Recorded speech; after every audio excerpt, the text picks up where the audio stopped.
वैसे रोहित, ट्रंप ने भी मोदी का नारा लिया और अब मोदी मागा से मीगा निकालकर बता रहे हैं। लेकिन ये बड़ी चीज ये भी हो जाती है ना कि दो देश अपने अपने देशों को पहले प्रथम सर्वप्रथम रखने के बावजूद एक साथ अपने रिश्तों को भी आगे बढ़ा सकते हैं। रोहित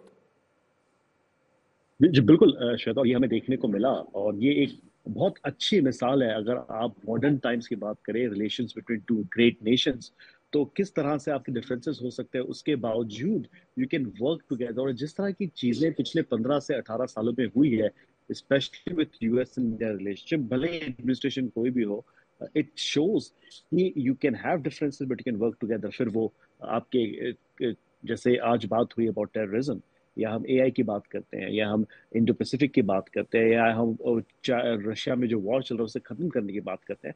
इतने सारे एरियाज हैं कन्वर्जेंस के, इंडिया और यूएस के, और वो साफ दिखता है।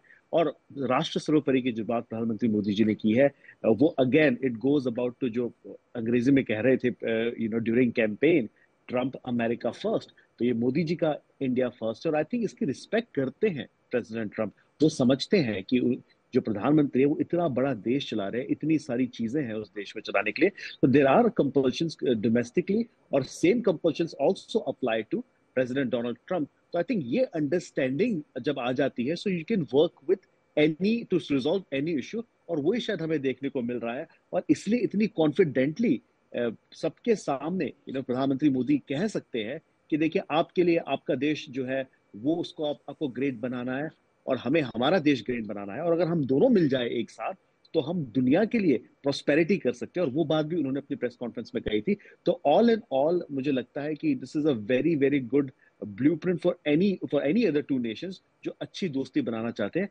अपने दरमियान।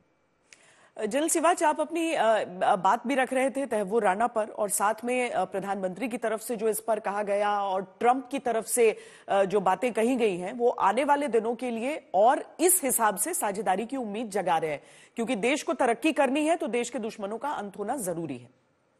हाँ बिल्कुल, देखो श्वेता, एक सच्चाई है टेररिज्म को लेके डोनाल्ड ट्रंप और प्रधानमंत्री मोदी दोनों सेम पेज पे नजर आए।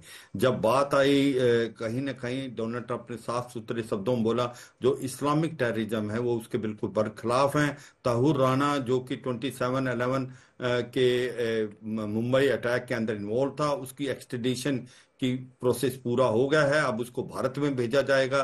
तो फिर बात ये भी आई कि कहीं ना कहीं खालिस्तानी जो एक्टिविस्ट हैं जो ऑपरेट कर रहे हैं अमेरिका में, उनके ऊपर भी एक्शन होना चाहिए। तो लगता है कि जिस प्रकार से डोनाल्ड ट्रंप ने इसका आंसर दिया, उन्होंने साफ सुथरे में बताया कि आतंकवाद के किसी भी पहलू में हो उसके अगेंस्ट है। और मुझे लगता है ये लेसन और ये मैसेज कनाडा को भी जाएगा। जिस प्रकार से वहां पर भी हरजीत सिंह निज्जर को मारा गया, तो एलिगेशन भारत की तरफ लगाई जिसका कोई भी सिर न पैर है, जिसका कोई एविडेंस नहीं है। तो मुझे लगता है इस्लामिक टेररिज्म और खालिस्तान के ऊपर डोनाल्ड ट्रंप ने अपनी लगाम कसनी है, और भारत और अमेरिका दोनों इसके साथ मिलके काम करेंगे। ये एक बहुत ही इंपॉर्टेंट इशू निकल के आया।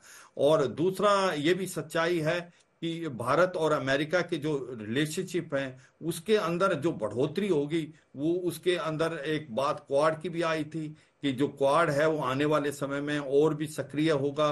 उसको फ्री ओपन इंक्लूसिव होना है, freedom of navigation, rule based international order, maintaining territorial integrity, sovereignty of all nation. और मुझे लगता है क्योंकि इस बार जो मीटिंग है वो भारत में होगी इस साल के एंड में, और वहां डोनाल्ड ट्रंप भी आएंगे, तो ये सच्चाई है। क्वाड को भी लेके बहुत उत्साह नजर आया दोनों देशों में। जी एक फ्री जी जी प्रोफेसर अंशु जोशी, यहाँ पर अगर हम क्वाड का जिक्र करते हैं तो वो ब्रिक्स को लेकर भी टिप्पणी याद आ जाती है जो डोनाल्ड ट्रंप ने दी।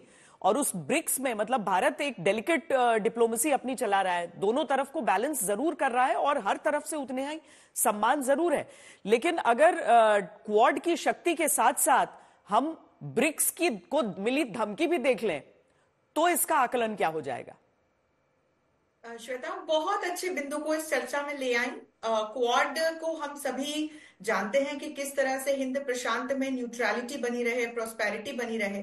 वहां चीन जिस प्रकार से लगातार अपना दबदबा कायम करने का प्रयास करता रहता है, तो उसको विफल करने के लिए जो ये 4 लाइक माइंडेड नेशंस हैं, भारत, अमेरिका, जापान और ऑस्ट्रेलिया, ये सतत कार्यरत रहते हैं। और क्वाड देखिए नाटो की तरह एक मिलिट्री अलायंस नहीं है, तो इसीलिए जब पिछले साल 21 सितंबर को मोदी जी अमेरिका गए थे क्वाड समिट में हिस्सा लेने के लिए, तो चाहे वो कैंसर मूनशॉट इनिशिएटिव की शुरुआत हो या विकासशील कार्यक्रमों के लिए अधिक फंडिंग की बात हो, या जो विकासशील देश है, ग्लोबल साउथ के देश हैं, उनको इंडो पैसिफिक से जुड़े हुए जो देश है उनको सहायता की बात हो, या लचीले बंदरगाहों के निर्माण की बात हो, या बेहतर इंफ्रास्ट्रक्चर के निर्माण की बात हो, इस तरह के तमाम मुद्दों को लेकर के क्वाड काम करता है। अब यदि हम ब्रिक्स की ओर जाएं तो ब्रिक्स कहीं ना कहीं एक वेस्टर्न लॉबी के खिलाफ हमें खड़ा हुआ चेहरा दिखाई पड़ता है, लेकिन इसका भी एक मेंबर नेशन भारत है। लेकिन इसके जरिए भारत हमेशा से ग्लोबल साउथ की आवाज को वैश्विक पटल पर बुलंद करता आया है।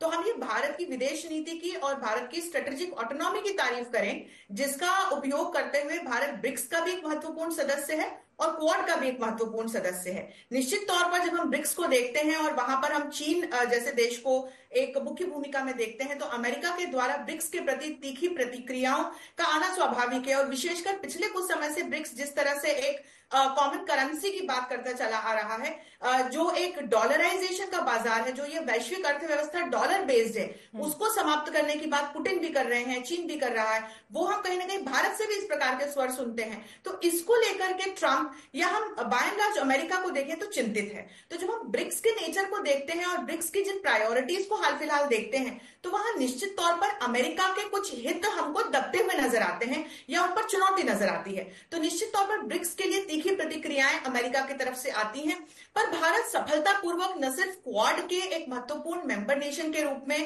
क्वाड से जो जुड़े हुए उद्देश्य हैं उनकी पूर्ति में अपना योगदान दे रहा है। इधर जब ब्रिक्स को देखते हैं, ब्रिक्स का फ्लेवर कुछ अलग है, और एक हम आर्थिक मुद्दे से, विकास से जोड़ करके देखें तो ये एक अलग स्ट्रेटेजिक महत्व है। यहाँ पर भी श्वेता भारत अपनी अग्रणी भूमिका का निर्वहन करता रहता है, और मुझे आगे लगता है कि आगे चलकर एक मीडिएटर के रूप में भारत अमेरिका को शायद ये समझा पाने में, या मोदी जी ट्रंप को ये समझा पाने में सफल रह सकते हैं कि ब्रिक्स की भी अपनी वैश्विक राजनीति में, ग्लोबल साउथ की राजनीति में एक भूमिका है और उसको बने रहने देना चाहिए। जी, और वाकई जिस चीज से हमने शुरुआत की थी कि यानी कि एक बुनियाद रखी जा रही है आगे के दिनों के लिए, तो इसे भी उसी क्रम में देखा जा सकता है।